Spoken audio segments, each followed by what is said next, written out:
She had everything ahead of her: a career she'd worked for, a condo she'd just bought, a relationship that was building towards something real. On the morning of January 24th, 2006, Jennifer Kesse drove to work. Or at least, that's what everyone assumed, because her car showed up, her keys showed up, her phone showed up. Jennifer never did. And the only witness, the only possible clue captured on camera, is a figure so blurred, so deliberately obscured, that nearly 2 decades later, no one can say with certainty who it is. To understand what happened to Jennifer Kesse, you first need to understand who she was, because this was not a woman who blended into the background. Jennifer Kesse was born on November 9, 1981, in Bradenton, Florida. She was the kind of person who made things happen. By her mid-20s, she had graduated from the University of Central Florida with a degree in finance, landed a solid position as a finance manager at a timeshare company called Central Florida Investments, and purchased her own condominium in the Mosaic at Millennia Complex in Orlando. She was 24 years old. She owned her home. Let that sit for a moment. By all accounts, Jennifer was organized, ambitious, and deeply connected to her family. Her parents, Joyce and Drew Kesse, described her as the kind of daughter who called regularly, not out of obligation, but because she genuinely wanted to. She had a younger brother, Logan, and a tight circle of friends. She was in a relationship with a man named Rob Allen, who worked in Fort Lauderdale, about 4 hours south. She wasn't naive. She wasn't reckless. She was a young professional woman living a normal life in a bustling city. And on the weekend before she vanished, she had just returned from a vacation in St. Croix with Rob. She came back tan, tired, and happy. She had laundry to do and an early start the following Monday. That Monday morning would be the last time anyone can confirm they saw Jennifer Kesse alive.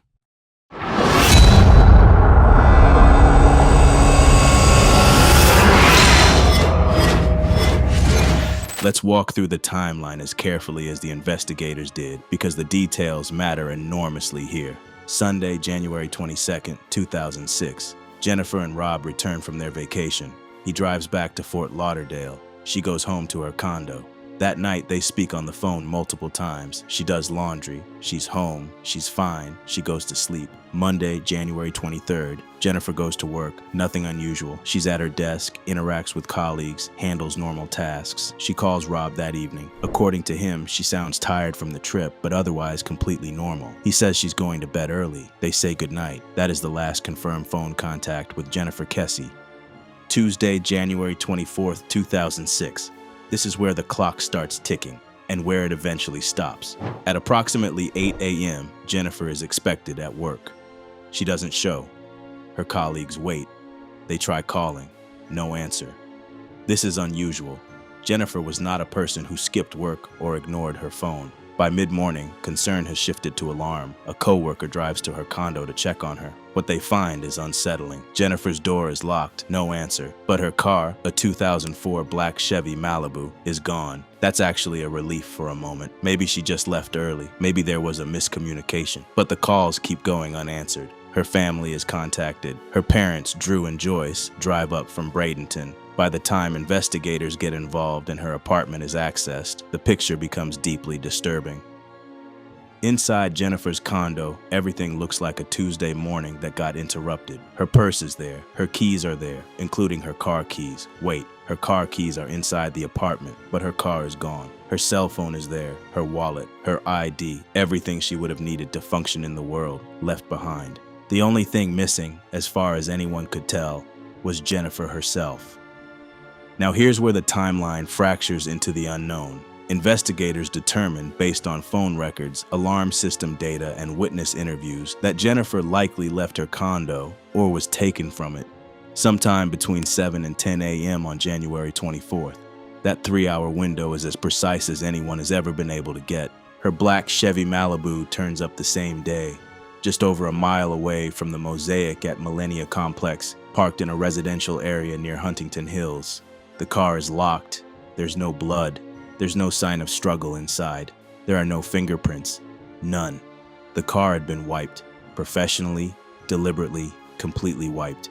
Whoever parked that car knew what they were doing. The Orlando Police Department launched a full investigation. Jennifer's face was everywhere. News broadcasts, flyers, online forums. Her parents, Drew and Joyce, became the public face of the search, refusing to let the story die. They held press conferences. They hired private investigators. They created a website. They never stopped pushing. And in the early days, there was real momentum. Cadaver dogs were brought in around the condo complex and the area where the car was found. Nothing. The St. Johns River was searched. Nothing. Investigators interviewed everyone they could find. Her co-workers, her neighbors, her friends, her family, Rob Allen. Rob Allen was an early focus, as partners always are in these cases. He was cooperative. He provided phone records. He had a verifiable alibi in Fort Lauderdale. He passed a polygraph. Investigators moved on. One detail that investigators seized on early: the mosaic at Millennia Complex was under active construction at the time. There were dozens of workers, contractors, laborers, subcontractors, cycling through the property on a daily basis. Many of them were transient, many were undocumented, many could not be tracked down or interviewed. This wasn't negligence on the part of police. It was the reality of trying to interview a floating workforce that had largely dispersed by the time anyone knew Jennifer was missing. Investigators requested work records from the construction companies. Some cooperated, some didn't. Some records didn't exist. It was a labyrinth, and the clock was ticking in the wrong direction. The FBI joined the case. Despite the resources, despite the attention, despite the coverage, no arrest was ever made. No body was ever found. Jennifer Kesse remains classified as a missing person to this day, though few who have followed the case believe she is still alive. Now, let's talk about the surveillance footage, because this is where the Jennifer Kesse case goes from tragic to truly haunting. On January 24, 2006, the same morning Jennifer disappeared, a security camera at a townhome complex near where her car was found captured something. At approximately 10 a.m., a figure is seen getting out of Jennifer's black Chevy Malibu and walking away. This figure, this person, is the only documented witness or possible suspect that investigators have ever identified in connection with Jennifer's disappearance. And here's the thing that makes investigators want to pull their hair out. The figure is almost entirely obscured, not by digital noise, not by poor camera quality alone. The person is photographed through the slats of a fence, and those slats break up the image in a way that makes facial recognition virtually impossible.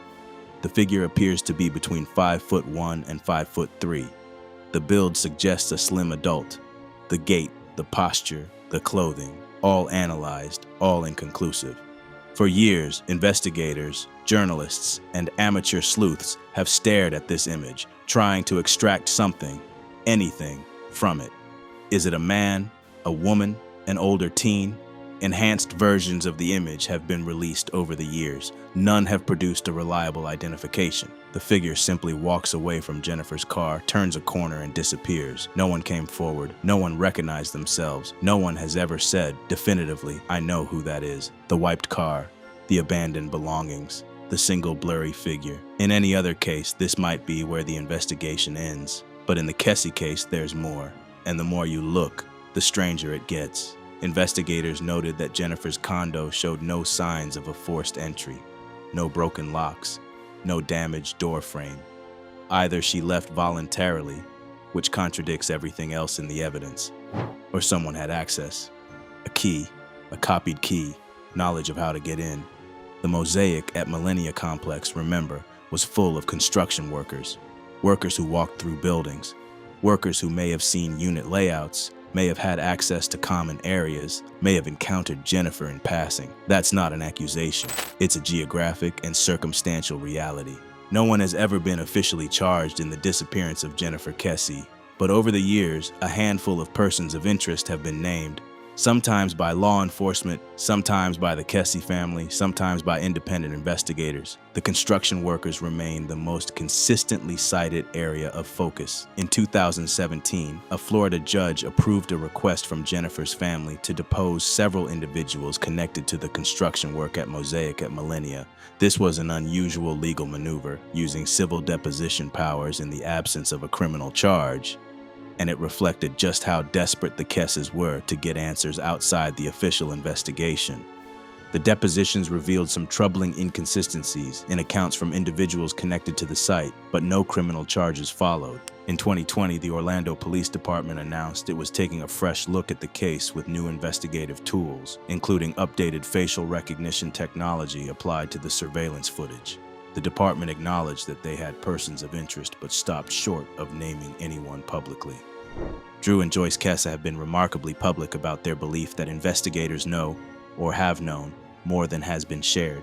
They've spoken repeatedly about what they believe is a failure of institutional follow-through. Whether that's frustration talking or whether it reflects a genuine systemic failure is something only the people inside those rooms can answer. What we know is this: someone drove Jennifer's car to that parking lot, someone wiped it clean, someone walked away on that surveillance camera and has never come forward. That person knows what happened to Jennifer Kesse. They are almost certainly still alive. There are several working theories about what happened to Jennifer, and none of them bring comfort. The most widely discussed theory centers on opportunistic targeting, that someone, likely connected to the construction work at her complex, observed Jennifer over a period of days or weeks, learned her routine, knew when she left for work, and on the morning of January 24th, acted. The deliberate wiping of the car suggests premeditation, or at minimum, someone with the presence of mind to cover their tracks under pressure. A second theory involves the possibility that Jennifer was lured or coerced out of her apartment under false pretenses, a staged emergency, a person she knew slightly and trusted just enough. This would explain the lack of forced entry and the absence of a visible struggle inside the condo. A third, darker possibility is that Jennifer encountered someone in the parking lot or common area of the complex as she was leaving, and that the encounter escalated before anyone nearby could intervene. Early morning, a complex busy with workers, a moment of vulnerability. None of these theories have been confirmed. None have been ruled out.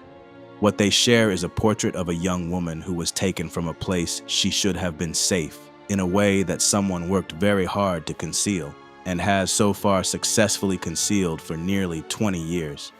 Jennifer Kesse would be 44 years old today. Her parents, Drew and Joyce, have never stopped looking. They've never stopped talking. They've built a foundation, maintained a website, and shown up every year in every interview with the same unbroken insistence that their daughter's case will be solved.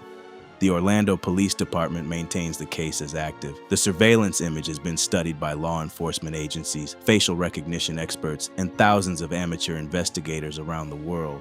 And that figure, blurry, small, walking away, remains the single most important unanswered question in the entire investigation. Somewhere that person knows the truth. Somewhere there may be someone who saw something that morning, a face, a car, a conversation, and hasn't yet come forward. Cases like this break open for the smallest reasons. A phone call, a deathbed confession, a relative who finally decides they can't stay quiet anymore. Jennifer Kesse deserves that break. Her family deserves answers. And the person on that surveillance camera, the only figure caught on film walking away from her car, needs to have a name. So I'll leave you with this question, and I genuinely want to hear from you in the comments below. If you had access to every investigative tool available today, every database, every facial recognition algorithm, every forensic technique, where would you start? And do you think the answer to Jennifer's disappearance is already out there, hiding in plain sight? Because I do. I think someone knows. I think someone has always known.